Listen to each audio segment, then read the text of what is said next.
to the RedSeaPodcast, a way earlier one than I am used to doing, but it is more than worth it, given how finishing up what has arguably been one of the biggest weeks of this show, I have the great pleasure to be joined by one of the best to do it in the general Greek football business, dare I say. How are you, man? I'm good, thank you, Dennis. You flatter me. You very much flatter me. Thank you. Very kind of you to have me on. Your work is, of course, distinguished, having many examples of media that you work with. There is the Hellas Football Podcast, which we all know, and I'm sure that 90, if not 100% of my audience also listens to. And yeah, there is just many stories I'm more than anticipating to hear, as I've told you before we started as well. And to start off, I'll start with the main question I usually start with. Of course, you're an Olympiacos fan, as we all are, as everyone is watching. What's your personal connection with the club? How did it all just begin, and what clicked and told you that, yeah, this is the club that I love? I think it really stemmed from a love for Greek culture and Greece in general, because my family aren't from Greece. We're from my family's Greek Cypriot. We originate from Cyprus. Both sides of my grandparents are from parts of the island that unfortunately are now occupied. And my parents were born into Greek families in London, and so I'm third generation immigrant. In the UK, I live in London. I was born in London. I live back in London now with my wife, and I mean, my kind of, when I was growing up, I felt this deep connection with Greek culture, Greek Cypriot culture as well, and I really kind of, especially because not so much now, but when I was really young, everything I did was kind of, I had to do it because I was Greek. It's a Greek thing to do, like a whole host of things, act a certain way, dress a certain way. I'm not so much like that now. I'm just quite young, and I think I kind of was trying to figure out who I was and what I wanted. And I really came into watching football later than most, because some people adopt a club quite early when they're kind of like 4 or 5 years old.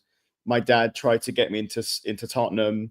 He got me all kinds of shirts, like Freddie Kountourou is one I remember really vividly having on the back of my shirt when I was really young. And they got me into football club, and I have a trophy of a football, for a football tournament that I was in when I was young. Ironically, the same month and same year that Greece won Euro 2004. It says July 2004 on it, which is really funny. But I didn't really get into football until 2012. So I was 16 at the time.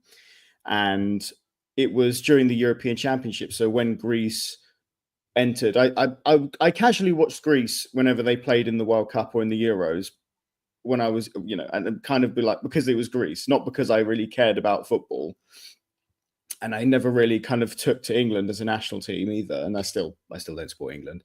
But it was the game against Russia where Greece needed to win to go to the quarterfinals, and Yorgos Karagounis scored that goal just before half time. That was it. Of course, it was a Panathinaikos player, that legend, that got me into football. He's, to this day, he's still my favorite footballer of all time, because he's the player that, that spark got me into football immediately. Like, I had to start, I had to find a team. I had to, Greece was doing well in the in international competitions at the time, so it felt like, okay, I've got a decent enough team to follow internationally. And I didn't have any affinity with any of the English clubs. Like, if I've always said that if there was an English club I would support, it would be Spurs, because my dad's a long-time Spurs supporter, and I don't have Spurs as a second team. But I remember it was like in September of that year, I kind of looked at in the newspaper, they had the group stages of the Champions League all kind of listed and who was in where. And I said, which one is the Greek team? Where are the Greek teams? And there was Olympiakos in the group stages of the Champions League. I believe they were with Schalke that season. I can't remember who else was in the Montpellier as well, if I recall. I think, and so from that point on, I that was when I started supporting Olympiacos, because I saw them in Europe. And I will fully admit, absolutely, that because I do nothing about football and because I had no kind of prior knowledge to any teams, I was a complete glory hunter, because Olympiacos win everything. At the time they were winning everything. They just started their kind of 7-year streak of winning the Super League title. And because they were a Greek team, and so that was kind of my entrance into football. And like I said, I will fully admit, I don't have any roots in Piraeus. I don't have a lot of roots in Greece. So we can trace our family back to Gastelorizo, which is a small island, kind of just off of Turkey. But there's no real like geographical historic connection to Piraeus or Athens or Greece in that sense, other than Greek Cypriot. But then since then, my love for Olympiacos has definitely escalated from the trophies. It's not just about winning for me now. It's about the supporters that we have. We have some of the best fans in the world. We have some of the best atmospheres in the world. And I think I just love that kind of the atmosphere that it brings with being an Olympiacos supporter. Thick or thin, we support the team. If they're going through a bad spell, which, they were for the last couple of seasons, it doesn't matter. You back the team, you back whoever's manager, maybe to a certain extent, excluding like Carlos Carvajal, who was really bad. Yeah, he was pretty awful. But yeah, it's been 12 years, loved every minute, and I've been very grateful to see kind of Olympiacos obviously win the Super League title, but have some amazing players, some amazing managers, and win a European trophy. I never thought that would happen, and then we saw it last season, and that was the peak for it for me, to kind of see us win that. I doubt that anyone thought we would ever win a European trophy, let alone after the spell of seasons we've had with God knows how many managers. But it's exactly as you said. The last few seasons proved that, of course, the love for the team is there, and it's not all about the wins and the trophies. But your story kind of proves the point that I'm sure you guys have made many times, and I have made, and the boys over at 307 have made, that the Olympiacos family isn't just Greek. This team has supporters from all over the place, and it doesn't have to be your hometown club. You can, as you said, you can just stumble into the team in the most random of ways and grow into it. And it's one of the arguments that support your point that we do have some of the best fans in the world, because we are a worldwide club after all. And it seems like lately, of course, after the Conference League win, that the family is growing bigger and bigger. Of course, I've shared some of the experiences that there are a lot of Aston Villa fans that now support Olympiacos because of the semi-final last year. There is a huge Aston Villa community that got into Olympiacos because of my project and mine and Gav's interactions with them after the game. And in general, wherever you look, there is just more and more Olympiacos fans. So your story, for me, isn't just something you have to admit as wrong or as different, if you can say that. It's one of the best examples to show how big this club is, of course. I mentioned this before, that your work in media has been admirable, to say the least. But if we can rewind it back just a bit, how did you get into sports and football journalism in a more general aspect? Well, I mean, it was kind of around lockdown, so I really wanted to find a hobby to begin with, and and I didn't have a platform to write any football, and I was writing this really long like article that I just wanted to write, and I just kept writing this thing, and it got really long. It was about this history of football in Cyprus, ironically. That's the first thing I ever wrote. And it did get into kind of the realms of kind of speaking about like both the Greek and Turkish Cypriot sides of kind of teams, and it was quite controversial. Not in terms of like me writing it controversially, but like if you put anything out there regarding anything kind of in the build up to the invasion and post that, obviously it can get quite divisive. And so I think I think it was George from Hellas Football who messaged me initially and said, like, look, if you want to come write for us, you can do it. We can give you a platform. And obviously the article in particular, it wasn't necessarily something that I felt and we felt that could be posted on there. I don't even know if I posted it. I don't think I did. I can't remember now. But yeah, so from like April 2020, I was writing for Hellas Football, and I started kind of speaking about Panionios, because they're the oldest club in Greece, writing about Larissa winning the league, being the only team outside of the big boys to do so. And just writing like kind of fun little stories. And I just liked researching and like learning more about the Greek and Cypriot football, because I wrote some stuff about Cypriot football as well. And then I kind of thought, okay, I'm really getting into this as a hobby. And I got one or two sorts of opportunities to speak on a few podcasts as well. And it was then that I decided, well, maybe I could try to pursue this as a profession. And so I took a journalism course, and it was actually one of the members of Frilos 7, Kostas Lianos, who's a journalist, obviously, for The Sun as well. He recommended to me a course in Southwest London, and I went on there. And it took me a little bit longer to fully qualify as a journalist than the course like length, because I was terrible at shorthand. If anyone has ever done shorthand, it's the worst thing in the world. You don't even need it for most forms of journalism, maybe for court reporting, because you're not allowed to have certain kind of mobile devices or recording unless permission is given.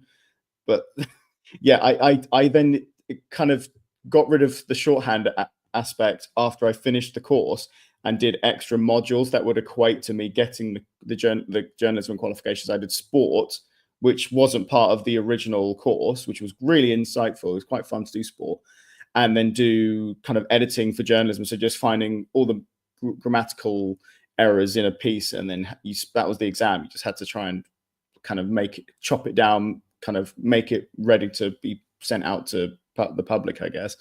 And so I completed that, I think, early last year. So I've not actually been a fully qualified journalist for ages, but before that, I was still getting opportunities on different fan podcasts, a couple of media bits and bobs as well.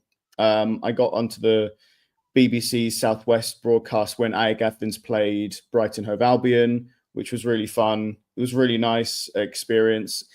And yeah, I've just kind of, I think at this point, and I've decided that this is how I want to pursue journalism, because I've been trying to apply for like jobs, there's loads of permanent roles, but I've realized that obviously those jobs don't dictate kind of writing about Greek football. It's about, it'll be about the Premier League, Europe's top 5 leagues. And obviously I do follow a lot of that, especially the Premier League, because I'm based in the UK. But I love kind of being a full-on freelance and just kind of getting the opportunities when they come, because I do have a full-time job as well. This isn't my full-time job. This is my freelance job, as it were. But when the opportunities come, it's been really, really fun to just sort of jump on the BBC or speak to The Guardian or speak to TalkSport, whoever wants to know about Greek football in that moment. And it's been a great time to do that as well, because, Olympiakos won the Conference League. That got me a couple of opportunities. The Ethniki is doing very well now. And hopefully, if we can qualify for a major tournament soon, the World Cup, which is coming up very soon, hopefully more opportunities come there. So that's how I'm kind of doing this at the moment. It's fun. And I'd recommend to anyone, if they really love Greek football and really love talking and writing or whatever about it, Yeah, do it. And I guess the podcast is what I should mention as well, the Hellas Football Podcast. We started that 5 years ago. I think this October. Well, no, was it 4 years? I can't remember now. George hosted it initially, and George is great. Like George, you know, I can't say anything bad about him. He's given me so many opportunities, and Hellas Football gave me that platform to build myself up. I couldn't have kind of done that without them, and I love still working with them and being a contributor on the site and posting and writing our blogs and whatever. And now I host the podcast most of the time, and it's fun. Like I really love doing it. Like the guys who jump on there, Michael, Nick, Alec, Greg when he's free, and George when he comes back on occasion. It's and Christian too. I think I've mentioned everyone. Alan, I'm just trying to mention everyone so I don't get shit. Yeah, it's really fun just talking about Greek football because it's just so hilarious. Like even when the Greek football's on the up, there's still stupid things that happen, and it's just great to talk about Greek football when shit hits the fan, I guess. It's amazing to listen to because I think the best word to put the work that you all do on the Hellas Football Podcast is one of one. Because I'm pretty sure that there isn't a podcast filled with such a variety of people, such a variety of fans, and such a variety of quality in Greek or English that stays so consistent and just covers so many topics so well. So, of course, as I've said to the boys over at 307 as well, you all are an inspiration and have been not just to me, and I'm sure to many others as well that want to start or are starting their project. And yeah, it's honestly, as I said before, and I'm probably going to say this multiple times up until this is over, it's admirable work. You can't It's very actively kind, put man. it Thank you. any other way. And of course, it's very interesting how it all started, even though we'll get into a bit more detail on that later. I actually want to continue with something that I didn't really have noted down, and I don't even know why. Of course, I asked about your connection with Greek football and Olympiacos. What's your connection? And of course, as it shows from the very little bit that we did talk, what's your passion about Cypriot football? You know, with Cypriot football, I like how competitive it's gotten. There's a few kind of clubs that have risen with a lot of investment from Russian investment as well. Like, you know, Aris Limassol and Bafos FC. You know, it's nice to see the league a bit more competitive. Although it's a shame that Apoel seems to be going through financial difficulties. You know, at the moment, Cypriot football is not something as much I follow as much in certainly the league, and I really need to because I you know, if I was to support a club in Cyprus, it'd be AEK Larnaca, because even though Larnaca isn't where we're from, that's where we've spent a lot of time, you know, during summer holidays, and where we've, you know, that's where I'd say is my spiritual sort of home in Cyprus, the Larnaca region. So AEK would probably be my team if at the moment, because they're the only team from that local area that I think still exists. Because there was who was it? It was no, it wasn't. Who was it? It was Alki Oroglini, and they were kind of the local team for us because we used to stay in Oroglini, and they went under. And I think they're either playing like amateur football now, or they're not. They don't exist at all, which is a bit of a shame because I quite liked Alki. It's more the national team that I follow for certain with Cyprus. Like I watch as many games as I can of Cyprus, and I tell you what, in recent times, it's not been good. Cyprus has gone through a bit of an unfortunate kind of run of being like minnow level performances. And it's a shame because we've seen so many smaller nations improve over the last few years. Like Luxembourg have got really good.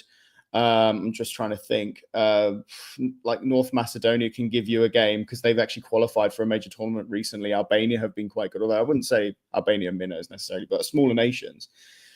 And Cyprus went the opposite way because Cyprus were that team for a long time. They were like a tough game. You know, they've beaten Ireland a few times, they've beaten Bosnia a few times, Israel. They can hold their own against decent. They could hold their own against decent nations, and only now are we starting to see a little bit more from them. At very early doors with Akis Manzios, who obviously was at Aris up until recently, and he's now manager of Cyprus. Seeing a lot more positivity from the national team because there's some really good players. You know, you have Zionis, you have Loizou, you have Sotirio still there.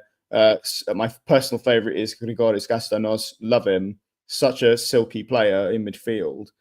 And so it's just nice following Cyprus. So even though I don't have a second club team, I do have a second national team because it's Greece and Cyprus. Because, you know, a lot of Cypriot don't support Cyprus, which I think is a real shame because it's quite entertaining to go to kind of watch Cyprus play or like just watch them on TV. And I know they've not been great recently, but I think it's hard when you're competing with Greece because Greece are, you know, levels above in terms of kind of actually qualifying for tournaments, winning something as well.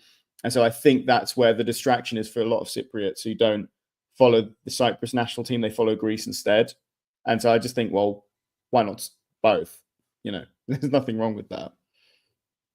Of course, there is nothing wrong with both. And as we talked about club level opening this up, I don't really get why you wouldn't follow your national team if it's going poorly. Because, especially with Greece, as you said, Greece maybe at its best, it's been arguably since 2004, not even 14. But you have to look back like a year or two, not a year or two again, a couple of years ago, where we were losing to the Fiji Islands twice in like God knows in a few months. Yeah. There was a period where I think both teams were really bad. Like Greece were losing to Belarus, and obviously there's the Faroe Islands results, which I always end up bringing up, even though like we're long past that. For some reason, that still scars me, especially the first game in Athens. That's probably the worst game of football I think I've ever watched as a fan because we were just so bad and we gave them that victory. And then Cyprus as well. Like I've seen Cyprus lose to Azerbaijan, like capitulate against Malta. There's been some really bad games in there, but it's nice that both teams are kind of maybe less so with Cyprus because it's too early to say of Manzios, but early signs I see improvement. But certainly with Greece, it's just nice to see them on the up as well, and with such talented players as well. Like this is, and we've said it loads of times on the podcast, the Hellas Football Podcast as well. This is the most exciting crop of talent I think we've seen in a generation or two. And that's why I'm really looking forward to seeing what they can do. As a general bunch of talent, surely it's in a few generations. Of course, I hadn't had the pleasure and the honor to watch 2004 live, but from what I've seen in the later years, I think I can confidently sit here and say that we're looking as positive as we were back then, at least for a start. Now with Cyprus, of course, Mazeus, we knew he was one of the best available in Greek coaches. Aris, why he left Aris still just baffles me. No idea. Story with Aris. Hmm? No idea. Honestly, his sacking was really harsh because he had a good start to the season, and I know they dropped off. But we all said his sacking was harsh. And Uzunidis is in, and he's quite experienced in Greek football. That they want to finally add more Greeks to their team because I think they have I think I saw a stat. They have the least amount of minutes for domestic players in Europe. I think there is. In Europe. Yeah, that's atrocious. And so, like Fifad Zidis is still there, and he's kind of the main kind of minutes giver that they've got in terms of Greek players. So they need to bring more Greeks in, and I think they have been linked with a few. You know, I think Diodis is linked. Trying to think off the top of my head, they want a couple of players from Ofi, Bansaraikos. Dassos Donis, Galanopoulos. Yeah, so if they can get a good Greek core of like a decent Super League level quality, I think they'll that'll stand them in good stead. I think, you know, bringing in domestic players doesn't always equal, they'll know what the club means, like they'll know what it means to kind of play. But it's just, I think they need a bit more of an identity than what they've had over the last few years. I don't think they've had any identity in the last few years. I think Aris has been the team. I mean, it's a running joke, and it has been a running joke because I did some Super League predictions at the start of the year with some people that follow the show. And the two common things that were there is that people put Olympiacos as champion and people put Aris fifth. Yeah, I feel like that's the expected thing for your team to be finishing fifth. I feel like shows lack of identity, if anything. they're comfortably the fifth best team, based upon players' performances. Because you know what, they could take points off the big boys, but they've never consistently been able to do that with teams around them, and that's what's held them back. You know, I actually thought they might be within a chance of stealing a top 4 place this season at one point, and they just fell away. And it's a shame because Aris, you know, they have a good history. They haven't won anything in a very long time, and I think it would be good for Greek football if we had the fifth best team compete with the big four, because the big four are kind of miles ahead of everyone else at the moment. And Aris are sort of in that little pocket where they're better than everyone else on paper, but they're just still not quite as good. And maybe that's because of it, maybe because of investment. Like I said, because they've not got enough of a Greek identity. Although, you know, you could levy that at some of the top 4 as well. Like I'd say that for Panathinaikos. I think they need more Greeks, despite having, you know, Vagiannidis and Ioannidis, who I rate, and AEK as well. AEK only really have Mitoglu, and I think Mandalos. I think that might be it. I can't think of anyone else massively in their team. So yeah, I'd like to see Aris be more competitive. I hope they do. I hope they are eventually. With teams like Ofi, teams like Asteras, teams like Natrometos are another weird one, but that's a whole different story. With them slowly coming up, I fear that Aris will be less competitive, if anything, as time goes on. But we'll find out, as always, as Greek football is full of many, many surprises. The next thing that I wanted to get into is a bit more of a detailed one, and you don't have to just pick and choose one if you can't just stay on one. But in general, what have been some of your favorite, not specifically games, but if it's games, of course, it fits the criteria of the question. But what have been your favorite topics to cover, whether that's on your own work in general, in the media, or for Hellas football themselves? That's a good question. That is a good question, actually. Topics wise, it's been really fun. Kind of when I've had the chance to, it's been fun, sort of covering Greeks who play abroad, and this is something that one of the fellow kind of co-hosts, Christian, does if you see it's the Greeks abroad thing on Hellas Football, that's Christian. Like, he's meticulous with following Greek players that obviously will play in the more major leagues, but then he'll find someone in the back arse of nowhere who's Greek and will just be like, yep, he did this, he played 75 minutes for whoever.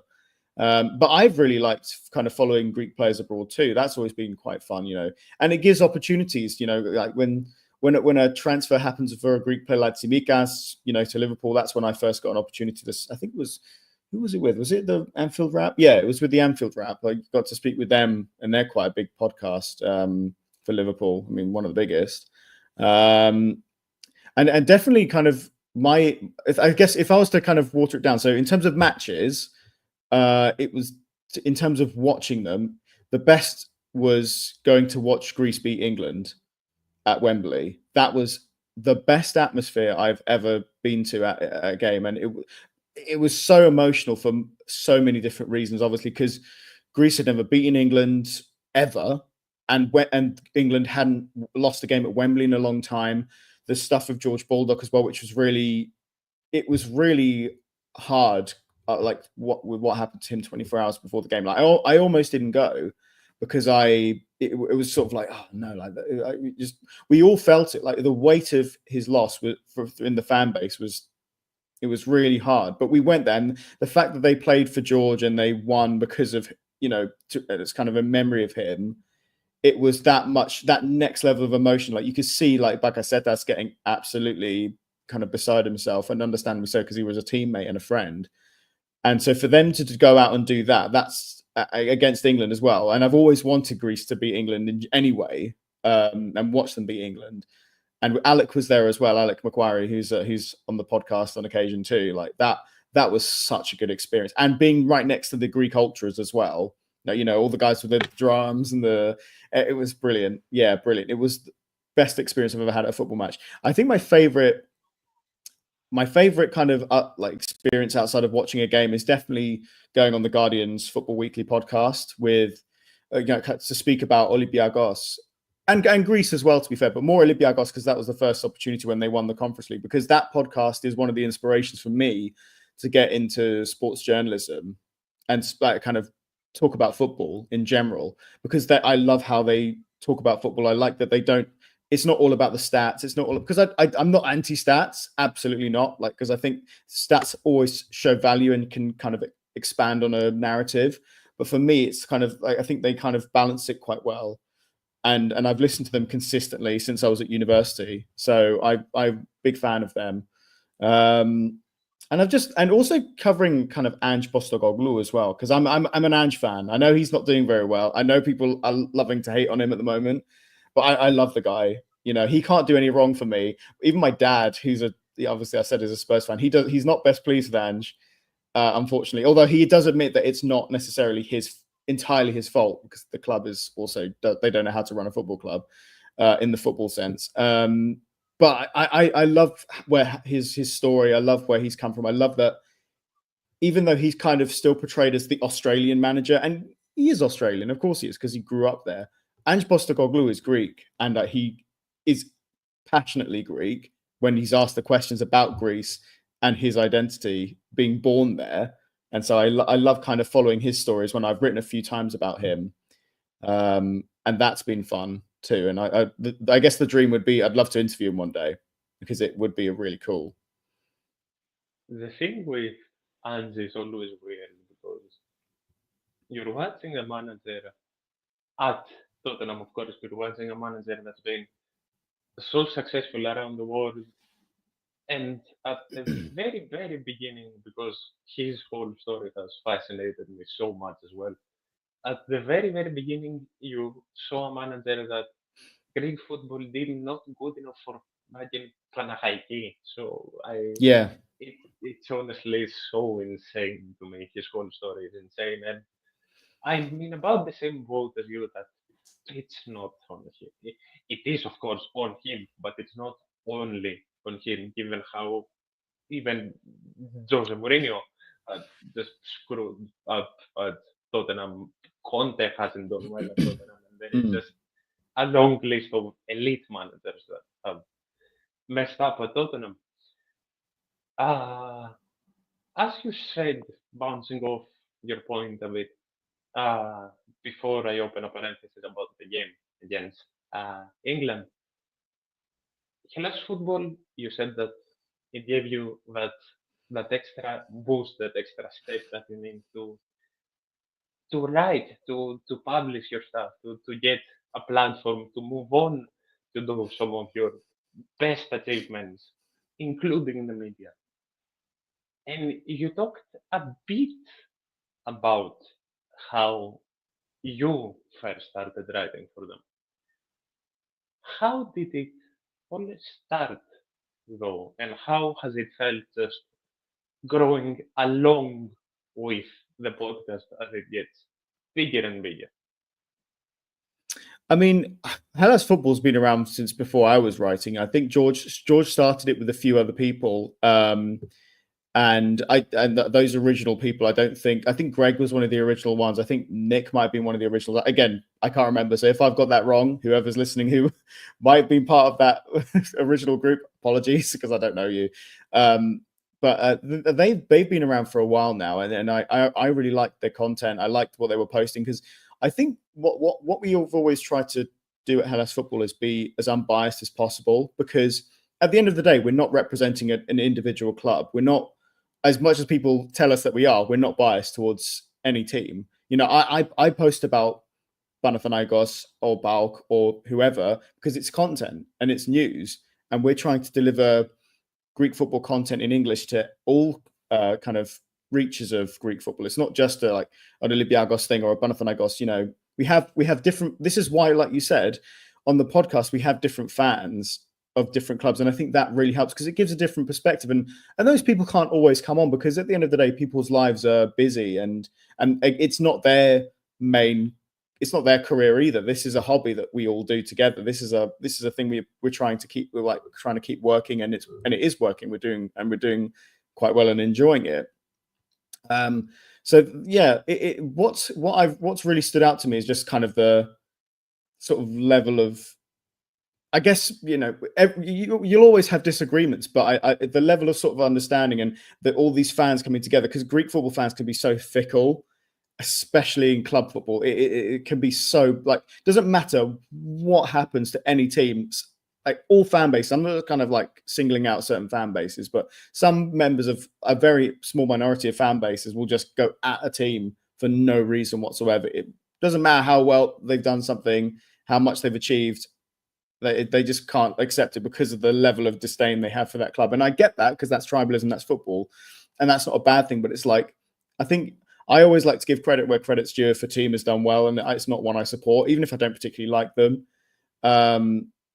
And I think that's what we've got at Hellas Football. Like, we've got people who support loads of different clubs, and that's fine. And I think that's why it's worked for so long, because we've been able to bring it all together to make something, especially in particular the podcast, where it's we want to be informative and not kind of like meme on teams, because I think that's like, if you're a fan page, that's fine, absolutely, because you like, if you support one club and that's your thing, absolutely, like memes are great, I love memes, but with us we try to keep it sort of more informative and just trying to I like giving people on the podcast a different, like, kind of I'm trying to think of the right term. I don't like giving reactionary content because I think that it's just too sort of in the moment and too divisive. I prefer kind of having a different side to the story. If something negative's happened, I like to try and caveat that with something else. And that's why I like to have other people on the podcast, like Nick. You know, Nick can talk for about Panathinaikos for days, and it's great because we have a really passionate Panathinaikos supporter on there. You know, Alec, who, you know, Alec doesn't have any Greek background whatsoever, but I think he studied ancient Greek at university, and that's where he got his love for Greece and Greek football. He's an AEK supporter, and he's one of the most informative people in Greek football you could hope to meet, and that's why, you know, I'm glad that he's kind of representing us at times as well, because he's great when he's on the podcast. Like, all of them have something to bring, and that's what makes Hellas Football a great project to work on. I mean, it's, as I've said before, you are not only one of one, because you have so many different fan bases to represent, so many different fan bases. You inform so much variety and passion about everything Greek football. But I think you are the sole podcast that has managed to do that and not get flamed day in, day out by the toxic minority, majority, take it as you will, of every single fan base that there is, because God is there, as you mentioned. It's amazing, honestly, and I'm sure that you've gotten some comments that you wanted to break your damn screen. But the way you've dealt with everything, and not just you, all of you, has been so well translated in the great quality of your work. Aside Hellas football now, again, I will connect to things that I wanted to ask you and get more details on, because I'm sure that those two connect in your mind as well. talking about your favorite achievements as your personal work. That can be with Hellas football as well, but what you yourself consider to be the things that you are the proudest of, and connecting that with your media work, as you said, you're one of the best things that you've gotten to do is talk to the Guardian. You've talked with BBC. That I think that interview about the Ike Brighton game is one of your biggest clips and interviews in general, numbers wise. If I have seen correctly, you've talked to Talksport, you've talked to multiple media. So would you say that uh, those are your favorite achievements, the things you're most proud of, or is it something else? And how did, in general, how did you get approached to be on certain media, and how did you feel at the moment? I guess in terms of achievements, yeah, like I said, the Guardian is definitely in journalism, in terms of journalism, that's the big one for me, because like I said, that they're the guys that I was inspired by, and it was really surreal being on there, because you listen to them when you listen to a podcast so frequently, and you kind of in your own head have a response with how you would answer a question, or how you would kind of answer to a subject that's being talked about. It was so surreal having them kind of speak there and ask, because it was like I was listening to the podcast and then I could answer and then they would respond to that. I guess the podcast, the Hellas Football podcast as well, I'm really, really proud of, because I can't say like, oh yeah, it was all my brainchild. It really wasn't. Like, it was definitely kind of a mixture of people, especially George as well, like, who I'll give absolute credit for that, because he started it and he started hosting it initially. But that is definitely something that I'm particularly proud of, because like I said before, because I think we've got it to a place where we're not biased. We try to cover as much Greek content as possible and try not to keep it too long, because I know it's tough for people to kind of listen to more than an hour of podcast unless you have the time. And the people we have on there, and just how consistently we've been able to upload it, because I'm always worried that, oh no, what if there's a couple of weeks where we can't do it because we don't want to fall back on, but we always make it work, and everyone's willing to compromise. And if I can't host one week, then Alec will do it, and Alec's excellent at hosting as well. People who step up for that podcast is why it's run for so long. And it's a shame that there isn't more, actually, because there's nothing wrong with having other podcasts out there, but I think Greek football needs it, especially with the amount of diaspora that's out there that doesn't understand Greek or doesn't speak Greek very well, myself included, because my Greek is very so-so, especially because it's a mixture of Cypriot dialects and just really rubbish English Cypriot words that aren't real words anyway. Yeah, I think it's a shame there isn't more of that specifically for like more generalized Greek football, because you do have like 3-7 who do it, they're brilliant at what they do for Olympiacos specifically. Even Nick has Bal Fans International. If there is Panathinaikos fans who listen to this, absolutely go listen to that, because they're very good at what they do and they're very consistent and very passionate about Panathinaikos. So yeah, I can't remember the rest of the question you asked me because I went off on a tangent. What was the rest of the question you asked me? Sorry. Of course, here I'll give you some time at the end to just promote everything and everyone that Yes. you want, and I will have you send me the links after. I've already put your links down in the description along with mine, and I've already put the link tree to the Hellas Football Podcast. If by chance anyone doesn't know them or doesn't know their work, please do go check them out. The very welcome tangent you went on, I asked you about how did it feel like, how in general did you get approached to work for certain media, and is that up there? Of course, the Guardian is, but in general, is your media work up there in your favorite achievements, your most prideful things that you've done?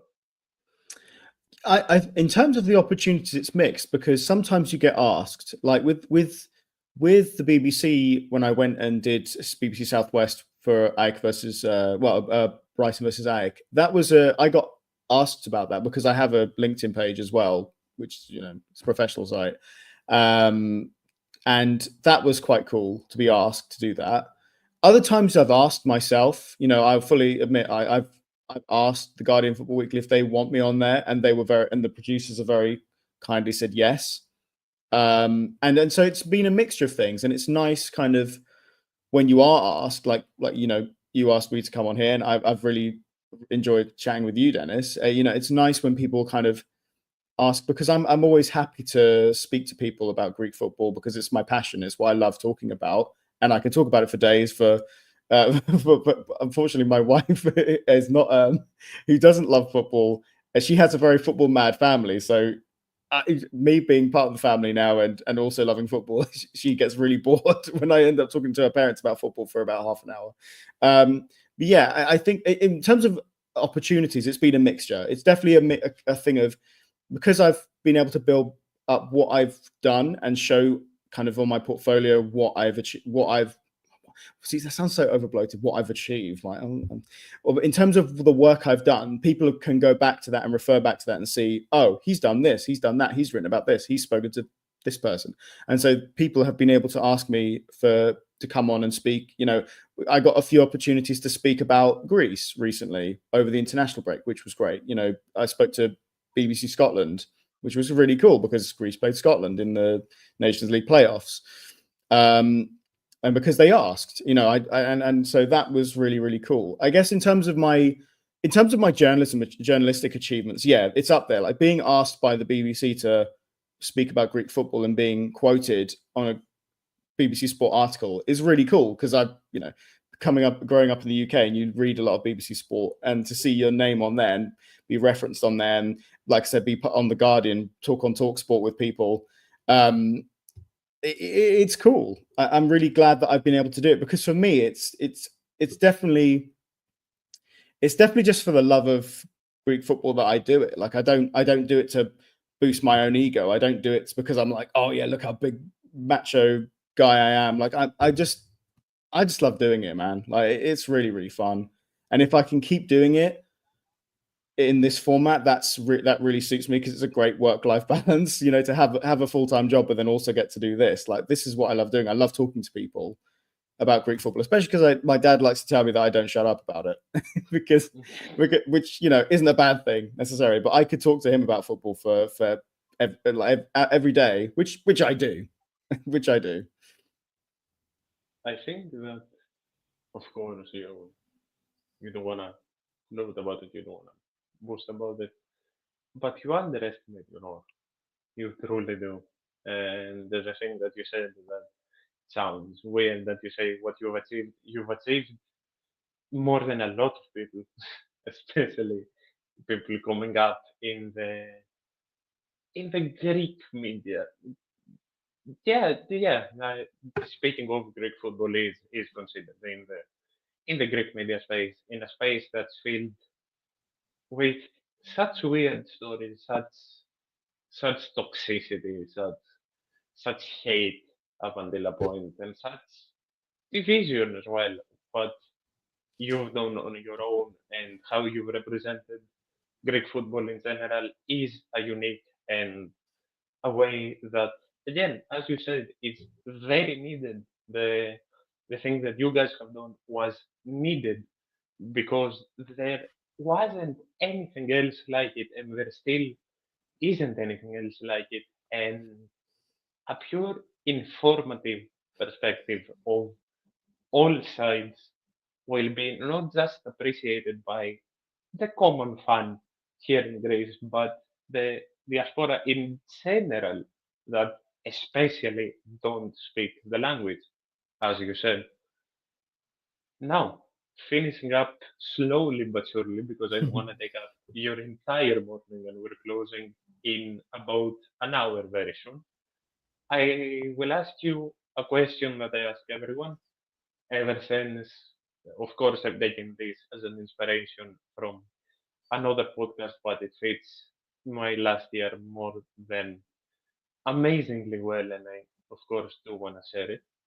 Ever since what happened to me in the summer and the whole health crisis, I've had a very different perspective on gratitude in general, and I feel like it's one of the most important things you can have in your mind and you can have in life either way in any aspect. So I wanted to ask you, what are the three things you are most grateful for in general? Well, I'm most grateful for my family because, I think that they've got me to where I am now. I still work with them because it's a family business I work for at the moment. And so getting to spend a lot of days with my dad and my brother and my mum is a gift. My wife as well, who, we've been together for, it's over 7 years now, and we got married nearly a year ago. So that was amazing. And we had the best day possible for our wedding. So that was, that's one of the best days of my life, really, really, really, really had an amazing time with my family and my friends and my wife as well. And lastly, I guess it's hard to say. I mean, I'm just most grateful for the opportunities that I've been given in this space and the people I've spoken to, because it's just been a really good experience. It's just it like I said before, it's kind of it's beyond kind of wanting to do it for views or doing it for like any monetary kind of reasons, or just to kind of show that I can be this big kind of person in the space. Like for me, it's just because like I said, I do this stuff because I love it. And for people to give me the opportunity to come on and speak about Greek football, whether that be you, whether that be anyone else, and also for Hellas football as well, that's what I'm grateful for in terms of journalism and speaking about Greek football, because I wouldn't be able to be where I am and doing what I do if it wasn't for people who gave me the chance to speak, and then I guess that partially comes from me as well, kind of trying to get opportunities for myself, but for people to come and kind of want to speak to me and want to hear my opinion, and for me to kind of enjoy listening to other people's opinions, whether they are my opinion or not, I love it.